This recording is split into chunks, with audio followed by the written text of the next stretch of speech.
जय माता दी दोस्तों, हर हर महादेव। आप सब कैसे हैं? आशा करती हूँ कि आप सब मजे में होंगे। दोस्तों, नवरात्रि में दिखे यह 5 संकेत तो समझ लीजिए कि आपकी पूजा सफल हुई है और माता दुर्गा आपसे बहुत ही प्रसन्न है। दोस्तों, नवरात्रि में माँ भवानी को प्रसन्न करने के लिए हर भक्त तरह तरह के जतन करते हैं।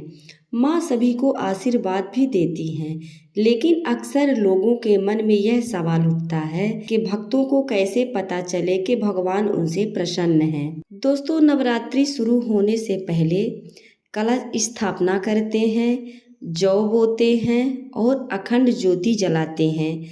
माता दुर्गा की पूजा, आराधना, हवन सभी प्रकार के करते हैं, पर हमें ये पता नहीं चलता कि माता दुर्गा हमसे प्रसन्न है या नहीं। माता दुर्गा ने स्वयं कहा है कि जो भक्त सच्चे मन से हमें पुकारता है, मैं उसके घर स्वयं जाती हूँ और कुछ संकेत देकर उन्हें बताती हूँ कि मैं आपसे प्रसन्न हूँ। दोस्तों, यह भी माना जाता है कि पूरे 9 दिन तक जो भी भक्त माता दुर्गा की विधि विधान के साथ पूजा करता है, उसकी मंगल कामना जरूर पूरी होती है। माँ की कृपा का संकेत भी भक्तों को मिलता है, लेकिन कई बार हम जानकर भी अनजान बन जाते हैं और संकेतों को पहचान नहीं पाते हैं।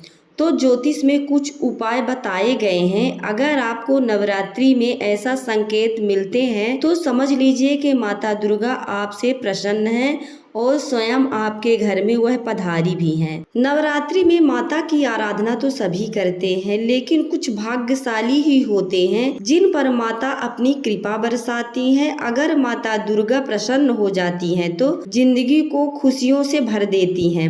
नवरात्रि के दौरान कई ऐसे संकेत हैं जो व्यक्ति को अगर दिख जाए या महसूस हो जाए तो समझ लीजिए कि माता दुर्गा आपसे प्रसन्न है। दोस्तों, नंबर 1, नवरात्रि में माता दुर्गा के 9 रूपों की पूजा की जाती है। पूजा के दौरान कलश स्थापना भी किया जाता है।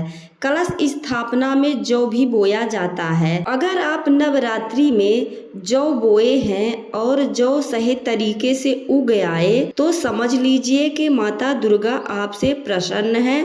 और जौ में 1-2 सफेद रंग का अगर जौ उग आता है तो समझ लीजिए कि माता दुर्गा आपसे अति प्रसन्न है। दोस्तों, नंबर 2, नवरात्रि में पूरे 9 दिनों तक माता दुर्गा के सामने अखंड दीप जलाया जाता है। वह दीप अगर 9 दिनों तक एक जैसा ही जलते रहे, दीपक बिना खंडित हुए जलता रहे और दीपक बुझे नहीं, तो समझ जाइए कि माता दुर्गा आपसे अति प्रसन्न है। तो आप अखंड ज्योति को ऐसा जलाइएगा कि खंडित ना हो और 9 दिनों तक जलता रहे, बीच में दीप बुझना नहीं चाहिए। दोस्तों, नंबर 3, घर में खुशी का माहौल बने रहे। नवरात्रि के दौरान आपके परिवार में हंसी खुशी का माहौल 9 दिन तक बना रहे, आपके घर में लड़ाई झगड़ा कलह कलेश ना हो, तो समझ लीजिए कि माता दुर्गा आपसे प्रसन्न है। परिवार में एक दूसरे का साथ अच्छा मेल लिपट कर रहना बहुत ही अच्छा लगता है और माता दुर्गा इससे बहुत ज्यादा प्रसन्न भी होती हैं। दोस्तों, नंबर 4, शुभ समाचार मिलना।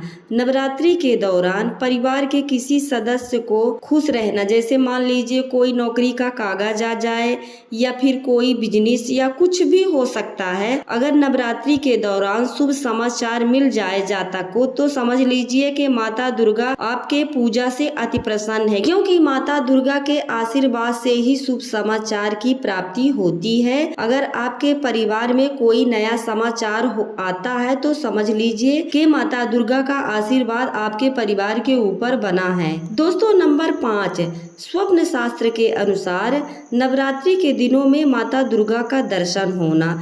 दुर्गा किसी भी रूप में आकर आपको दर्शन दे सकती हैं, जैसे कि सुहागन स्त्री के रूप में भी दर्शन दे सकती हैं, या किसी कन्या के भेष में दर्शन दे सकती हैं, या फिर गौ माता के भेष में दर्शन दे सकती हैं, या फिर कोई बूढ़ी महिला वृद्ध में यानी सुहागिन महिला हो, अगर वह आपको दिख जाए तो समझ जाइए कि माता दुर्गा आपसे बहुत ही प्रसन्न है और आपके घर में माता दुर्गा का आगमन भी होने वाला है। दोस्तों, नवरात्रि के दौरान दौरान मिट्टी के पात्र में जौ उगाने का विधान है। तो आपको मिट्टी के पात्र में ही जौ उगाना है। अगर आप जौ बोते हैं और सही ढंग से जौ निकल आता है और जौ निकलने के बाद बीच में एक दो सफेद रंग का अगर जौ उग आए तो समझ लीजिए कि माता दुर्गा आपसे बहुत ज्यादा प्रसन्न है। दोस्तों, अगर आपको इन 9 दिनों में एक भी दिन ऐसा संकेत मिलता है तो समझ लीजिए कि आपके पूजा से माता दुर्गा प्रसन्न है। दोस्तों, हमारी जानकारी आप सबको कैसी लगी? यदि अच्छी लगती है तो कमेंट में जरूर बताइएगा। एक नई जानकारी के साथ फिर मिलूंगी। हर हर महादेव।